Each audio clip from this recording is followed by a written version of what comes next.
سلامونه دوستانو د نورو ښایسته ویډیوګانو ټریکس لپاره زموږ چینل درسره سبسکرایب کړئ او د بیل نشان ووهئ. سلامونه دوستانو، هیله لرم چې روغه جوړ به یاستئ. په نننۍ ویډیو کې زه تاسو ته د واتساپ یو څو مهم ټریکونه ښیم، او نو هیله لرم چې دا ویډیو تر پایه وګورئ، او که زموږ چینل مو نه سبسکرایب کړی نو موږ چینل درسره سبسکرایب کړئ. نو دې لپاره به تاسې واتساپ ته راشئ. په واتساپ کې رایټ سایډ ته چې کوم 3 ډاټس دي په دې به کلیک کړئ.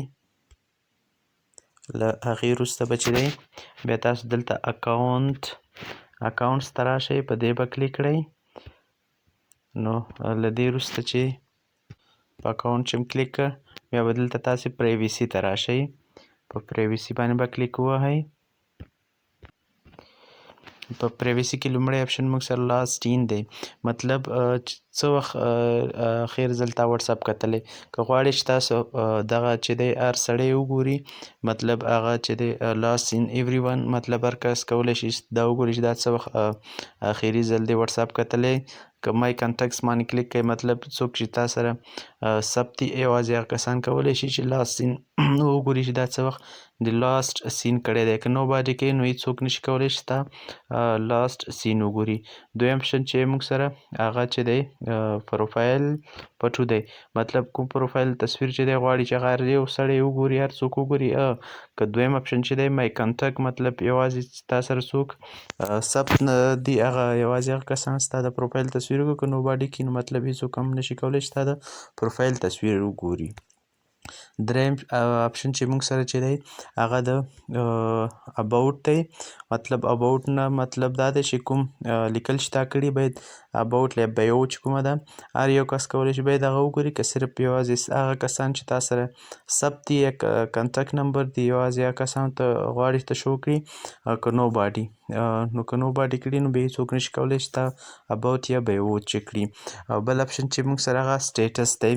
سټیټس ته مطلب دا دی کومه سټوري چې په واتساپ کې ته ورکوي، غواړي چې هر یو کس هغه کوم کنټکټ چې تا سره ثبت دي یوازې هغه کسان وګوري چې دغه کولی شي دا ستا سټوري وګوري، که نه غواړي نور کسانو سره هم شیر کړي.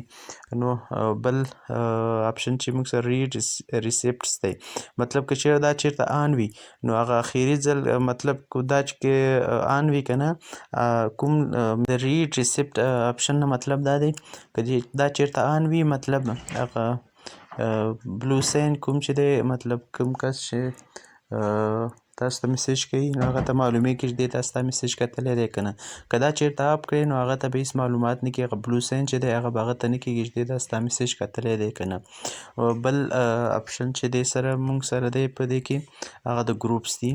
په ګروپس اپشن کې په دې کې مطلب دا دی چې مطلب څوک کولی شي چې تا په ګروپونو کې ایډ کړي، مطلب هر سړی کولی شي تا په ګروپ کې ایډ کړي. دویم اپشن دا دی چې بای کنټکټ، مطلب یوازې هغه کسان چې کوم تا سره ثبت دي هغوی کولی شي تا په ګروپ کې ایډ کړي. او بل اپشن چې د لایف لوکیشن دی دا هېڅکله مان کوئ، ځکه چې بیا خلک کولی شي چې تاسې د خلک بیا کولی شي تاسې لوکیشن معلوم کړي دا چیرته دی. بل ډېر مهم اپشن چې دی هغه موږ سره د بلاک کنټکټ دی، مطلب ډېر کسان دی هغه نه پوهېږي چې واتساپ کې موږ څوک بلاک کړي دي او هغه موږ څنګه معلوم کړو. دلته اپشن چې دی په دې کې د بلاک کنټکټ دی چې په دې باندې تاسو کلیک کړئ، تاسو ته ښیي چې مطلب کوم کسان تاسې بلاک کړي دي. نو هیله لرم چې ویډیو مو خوښه شوې وي.